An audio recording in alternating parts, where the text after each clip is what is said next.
Yesterday was my father's yahrzeit, and as years pass, the pain subsides, the tsar diminishes, but sometimes you miss a person even more. In the time lapse, you think about him more, and I come to think a lot about my father. I'm sitting in my office in Koilel, and right on my left is a beautiful picture of my father. Well, I don't want to take it off the wall, but this picture was made in Poland. He has a talus on his shoulders and tefillin on his head.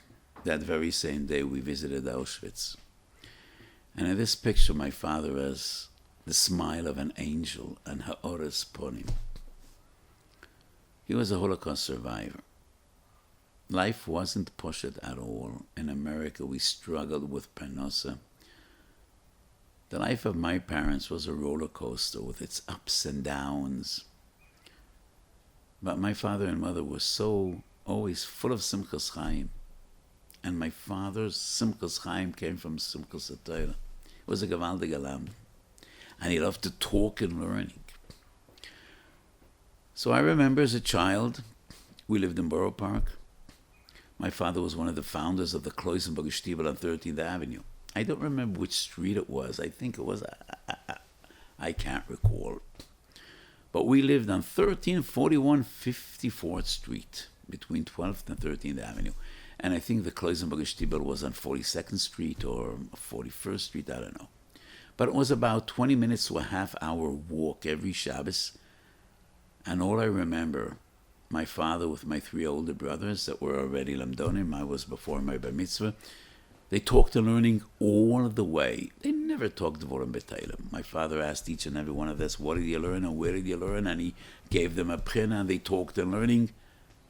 My father was a tremendous Talmid Chacham, and Moshe tried to persuade him, to convince him to go into Rabbanis. And once he told him, Moshe, my father's name was also, they shared the same name, and Moshe tells my father, Moshe, there's a kehillah in upstate New York, Liberty, in the mountains, and they're looking for a Rav. I want you to be their Rav. And Moshe tells him, Winter fällt a große Schnee, a huge snow falls in winter. You can't leave your home all winter. One winter you're going to be a Godel B'Yisrael.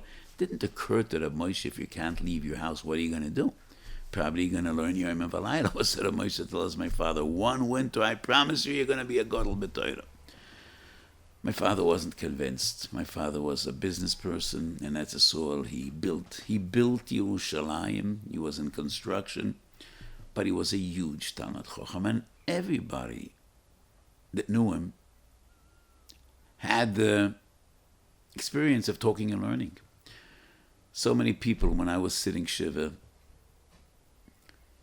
spoke about this amazing experience. My father used to come to my shiurim every week on a steady basis in shul and in koilel, and he used to argue with me. He gave me a hard time, but it was such a sus, such a schus. My father's simchas Torah was gewaldig. So it's Chanukah. The Prima Godim writes in Tov Reish Ayin an amazing line. Either it's Ruach HaKodesh or it must be a Chazal, but I'm not aware, that the Yevonim were goyz gzeres mishum kino. They envied the Jews. And that is why their first and foremost gzera was l'shkicham terasecho, to tear them away from Torah. Why did they envy the Jews?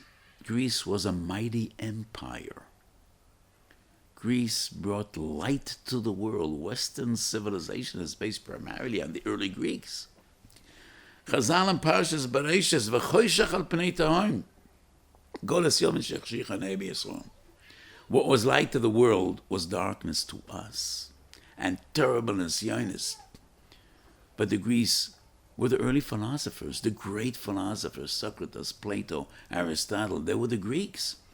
The Greeks discovered, invented, they gave the world the concepts of democracy, sports, competition, the Olympiad. So, what did they envy the Jews? My only explanation would be because they were wiser and smarter than all the others. They envied this ancient people, the people of the book. This people that they're not a mighty empire. They don't have great armies. They never produced great warriors, but they produced the wisest of men, and they live their Torah, and they live their Chachma. And Torah is the oxygen that they breathe. And more than any other people in history, Talmud Torah was the essence of our lives. And that is probably what the Greeks envied, and that is why the first Gzeira was Lashkicham Terusecho. So I think the Greeks were Makana people like my father. Those were the people the ancient Greeks envied, people like my father. Torah, ki hi chayechem va'orech yomechem. Ki heim chayenu va'orech yomenu uvahem nege yom v'layla. So in these days of Chanukah, I just pray to HaKadosh Baruch Hu, I daven to HaKadosh Baruch Hu, I should be zoicha to be mamshech in this way.